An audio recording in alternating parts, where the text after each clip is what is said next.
പൗലോസ് പറയുന്നത് റോമാലേഖനം 1:16 വിശ്വസിക്കുന്ന ഏവർക്കും, ആദ്യം യഹൂദർക്കും പിന്നീട് ഗ്രീക്കുകാർക്കും സുവിശേഷം രക്ഷയിലേക്ക് നയിക്കുന്ന ദൈവശക്തിയാണ്. ദൈവശക്തി, ദൈവത്തിന്റെ ശക്തിയാണ് സുവിശേഷം. ഈ ദൈവത്തിന്റെ ശക്തി ഒരു വ്യക്തിയിൽ നിറയുന്നത് സുവിശേഷം വഴിയായിട്ടാണ്. പ്രിയപ്പെട്ട സഹോദരങ്ങളെ, ന്യൂയോർക്കിൽ ഒരു കാലത്ത് ഏറ്റവും കൂടുതൽ തലവേദനയായിരുന്ന ഒരു ക്രിമിനലിന്റെ പേരാണ് നിക്കി ക്രൂസ്. ഭയങ്കര ക്രിമിനൽ. 15-ാമത്തെ വയസ്സിൽ ഈ മനുഷ്യൻ വീട്ടിൽ നിന്ന് ഒളിച്ചോടിപ്പോയതാണ്. അദ്ദേഹത്തിന്റെ ആത്മകഥയുടെ പേരാണ് റൺ ബേബി റൺ. ഈ ആത്മകഥയിൽ ഈ മനുഷ്യൻ ഇങ്ങനെ എഴുതുന്നുണ്ട്, 15-ാമത്തെ വയസ്സിൽ അയാൾ വീട്ടിൽ നിന്ന് ഒളിച്ചോടിപ്പോയത്.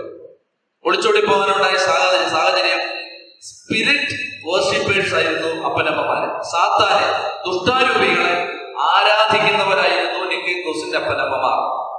നിക്കി ക്രൂസിന്റെ മാതാപിതാക്കൾ ചെയ്തിരുന്നത് പട്ടിക്കൂട്ടിൽ കുട്ടിയെ, ഈ ചെറുപ്പക്കാരനെ, ഈ കൗമാരക്കാരനെ പട്ടിക്കൂട്ടിലിട്ടിട്ട് കമ്പി പഴിപ്പിച്ച്, നീളമുള്ള കമ്പി പഴിപ്പിച്ച് പട്ടിക്കൂടിന്റെ അഴികൾക്കിടയിലൂടെ ഈ കൗമാരക്കാരനെ അതുകൊണ്ട് കുത്തി കുത്തി കുത്തി കുത്തി നോവിക്കുന്ന മാനസിക രോഗികളായിരുന്നു അപ്പനമ്മമാര്. സാത്താൻ സേവയും സാത്താൻ ആരാധനയും ചെയ്ത് മനസ്സിന്റെ സ്വബോധം, സമനില നഷ്ടപ്പെട്ട് സ്വന്തം കുഞ്ഞാണെന്ന ബോധം പോലുമില്ലാതെ സ്വന്തം കുഞ്ഞിനെ ഇങ്ങനെ കിരാതമായ രീതിയിൽ ലോകത്ത് ഒരു മാതാപിതാക്കളും ചെയ്യാത്ത വിധത്തിൽ നരകതുല്യമായിട്ട് പീഡിപ്പിച്ച കാലത്ത് വീട്ടിൽ നിന്ന് അപ്പനമ്മമാരുടെ സ്നേഹം പിറവി തൊട്ട് 15-ാമത്തെ വയസ്സ് വരെ ഒരു തരി പോലും സ്നേഹം കിട്ടാതെ അത്രമാത്രം റിജക്ഷനിൽ, തിരസ്കാരത്തിൽ ജീവിച്ച ഈ കൗമാരക്കാരൻ രക്ഷപ്പെടാൻ വേണ്ടി ഓടിയതാണ് ന്യൂയോർക്കിന്റെ തെരുവുകളിലേക്ക്. കള്ളും കഞ്ചാവും മദ്യവും പിന്നെ ലോകം വെച്ച് നീട്ടുന്ന എല്ലാ തിന്മകളും കൊടുത്ത് നിക്കി ക്രൂസ് എന്ന കൗമാരക്കാരനെ ന്യൂയോർക്കിന്റെ ആ തെരുവ് സ്വീകരിച്ചു. പിന്നീട് കുറ്റകൃത്യങ്ങളുടെ പരമ്പരകളാണ്. ഈ മനുഷ്യന്റെ ജീവിതം മുഴുവൻ പിന്നീട് ആവർത്തിക്കപ്പെട്ട കൊലപാതകങ്ങൾ, ക്രിമിനൽ കേസുകൾ. ആ കാലഘട്ടത്തിലെ പോലീസിന് ഒരിക്കലും തീർത്താൽ തീരാത്ത തലവേദനയായി, ബാധ്യതയായിട്ട് മാറി ഈ മനുഷ്യൻ. അങ്ങനെ അയാളുടെ ഗുണ്ടാ സംഘത്തെ, അയാളുടെ മാഫിയ സംഘത്തെ പേടിച്ച് പോലീസ് പോലും കാലം ചെലവിട്ടിരുന്ന ആ സാഹചര്യത്തിൽ ഒരു പാവം സുവിശേഷകൻ നിക്കി ക്രൂസ് താവളമടിച്ചിരുന്ന അദ്ദേഹത്തിന്റെ ഗുണ്ടാപ്പാളയത്തിന്റെ അടുത്ത് പോയി ഒരു ടെന്റ് കെട്ടി. എന്നിട്ട് ട്രാക്റ്റും നോട്ടീസും അച്ചടിച്ച് എല്ലായിടത്തും കയറി ഇറങ്ങി വിതരണം ചെയ്തിട്ട് ഈ പാവ മനുഷ്യൻ പറഞ്ഞു, സുവിശേഷം പറയുന്നുണ്ട്, വൈകിട്ട് എല്ലാവരും വരണം. കുറെ ആളുകളൊക്കെ ഇയാളുടെ സുവിശേഷം കേൾക്കാൻ പോകും. ഇയാളുടെ ടെന്റിനകത്ത് മുഴുവൻ ആളിങ്ങനെ നിറഞ്ഞിരിക്കുമ്പോ ആ മനുഷ്യൻ പറഞ്ഞു, നിങ്ങൾ പ്രാർത്ഥിക്കണം, നാളെ ഞാൻ നിക്കി ക്രൂസിന്റെ ഗുണ്ടാപ്പാളയത്തിലേക്ക് പോവാണ്. ഈ മനുഷ്യൻ ഉപവാസം എടുത്ത് പ്രാർത്ഥിച്ചു ഒരുങ്ങി പിറ്റേ ദിവസം രാവിലെ ഇയാള് നിക്കി ക്രൂസ് താമസിക്കുന്ന അയാളുടെ ഗുണ്ടാപ്പാളയത്തിലേക്ക് പോയി. അവിടെ ചെന്ന് കയറിയിട്ട് നിക്കി ക്രൂസിനെ കാണണമെന്ന് ആവശ്യപ്പെട്ടു. അപ്പൊ അങ്ങനെയൊന്നും ആരും കയറി വരുന്ന സ്ഥലമല്ല. അപ്പൊ തീർത്തും അപരിചിതനായ, നിരായുധനായ, ദുർബലനായ ഈ മനുഷ്യൻ തങ്ങളുടെ മാഫിയ ലീഡറിനെ കാണാൻ വരുമ്പോ അയാളുടെ അനുചരന്മാര് ഇയാളെ കൊണ്ടുവന്ന് നിക്കി ക്രൂസിന്റെ മുറിയുടെ വാതിൽക്കൽ കൊണ്ട് നിർത്തും. ഇയാള് വാതിൽക്ക് മുട്ടി വിളിക്കും. ആചാരഭാഗമായ, കിരാതനായ, ക്രൂരമായ മുഖമുള്ള ഒരു മനുഷ്യൻ വാതിൽ തുറക്കും. എന്താണ് അതിന്റെ ആവശ്യം ചോദിക്കും.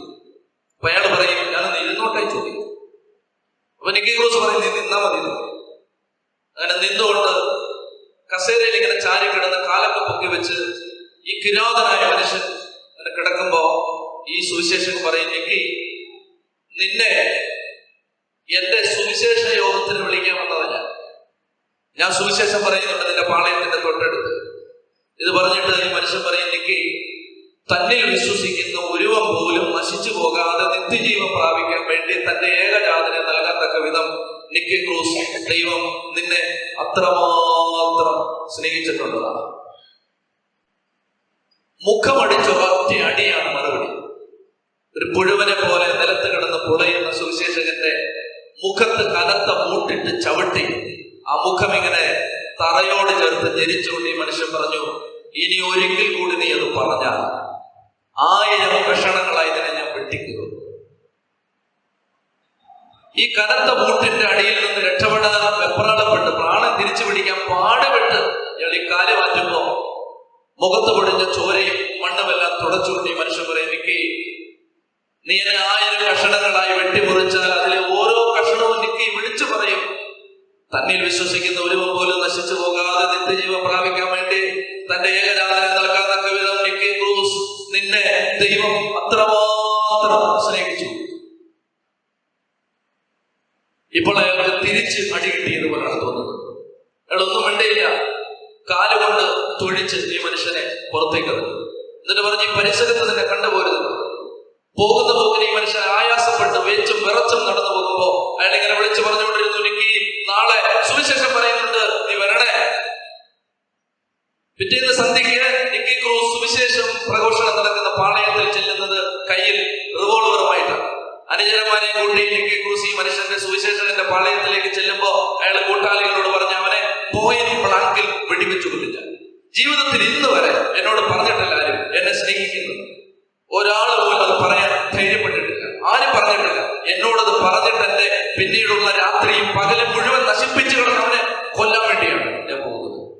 അങ്ങനെ ഈ മനുഷ്യൻ നടന്നു ചെന്നിട്ട് സുവിശേഷകൻ അവിടെ നിന്ന് കർത്താവിന്റെ വചനം പറഞ്ഞുകൊണ്ടിരിക്കുമ്പോൾ ഒത്ത നടുക്കോടി മനുഷ്യൻ റിവോൾവറുമായി സ്റ്റേജിലേക്ക് നടന്നു കയറിയിട്ട് ഈ മനുഷ്യന്റെ നെറ്റിക്ക് പോയിന്റ് ബ്ലാങ്കിൽ റിവോൾവർ വെച്ചിട്ട് അയാൾ പറയും, എന്റെ സ്വസ്ഥത കളഞ്ഞവനാണ് നീ, എന്റെ സമാധാനം കളഞ്ഞാണ് നീ. നിന്നോട് ആരാ പറഞ്ഞത് എന്നെ യേശു സ്നേഹിക്കുന്നത് പറയാം, ദൈവം സ്നേഹിക്കുന്നത് പറയാം, എന്റെ സ്വസ്ഥത കളഞ്ഞതാണ്, നിന്നെ ഞാൻ കൊല്ലുമെന്ന് പറഞ്ഞിട്ട് റിവോൾവർ അവന്റെ നെറ്റിക്ക് വെച്ച് കാഞ്ചി വലിക്കാൻ തുടങ്ങുമ്പോ ഈ മനുഷ്യൻ ഇങ്ങനെ പറയും, എനിക്ക് തന്റെ ഏകജാതനെ നൽകാൻ തക്ക വിധം തന്നിൽ വിശ്വസിക്കുന്ന ഒരുവൻ പോലും നശിക്കാതിരിക്കാൻ ദൈവം നിന്നെ നിക്കി പൊന്നുമോനെ അത്രമാത്രം സ്നേഹിച്ചതാണ്.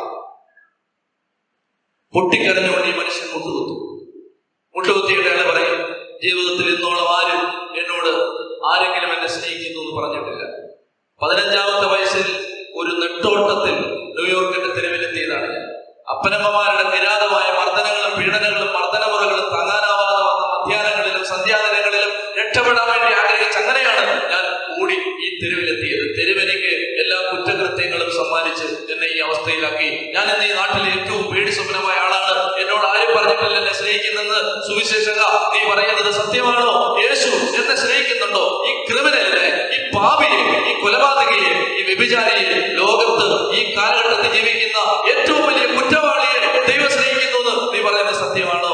മനുഷ്യൻ ഇങ്ങനെ മൈക്കിലൂടെ പറഞ്ഞു, എനിക്ക് തന്റെ ഏകജാതനെ നൽകാൻ തക്ക വിധം ദൈവം ലോകത്തെ നിന്നെ അത്രമാത്രം സ്നേഹിച്ചു. രസകരമായ കാര്യങ്ങളാണ് പിന്നീട് നടക്കുന്നത്. പൊട്ടിക്കരഞ്ഞുകൊണ്ടിരിക്കുന്ന ഈ മനുഷ്യൻ ചോദിച്ചു, സുവിശേഷക, ഞാൻ എന്ത് ചെയ്യണം? സ്തോത്ര കാഴ്ച പാത്രം എടുത്ത് ഇയാളെ കൊടുത്തിട്ട് പറഞ്ഞു, എനിക്ക് ഈ സുവിശേഷ വില തുടങ്ങിക്കോ, നിന്റെ ആദ്യത്തെ ഇവാഞ്ചലിക്കൽ അപ്പോയിന്റ്മെന്റ് സ്തോത്ര കാഴ്ച എടുത്തോളാം. അവിശ്വസനീയമായ കാര്യങ്ങളാണ് പ്രിയപ്പെട്ടവരെ. ഈ മനുഷ്യൻ സ്തോത്ര കാഴ്ച എടുത്തുകൊണ്ട് പൊട്ടിക്കരഞ്ഞുകൊണ്ട് ഓരോരുത്തരും എടുത്തുപോയി.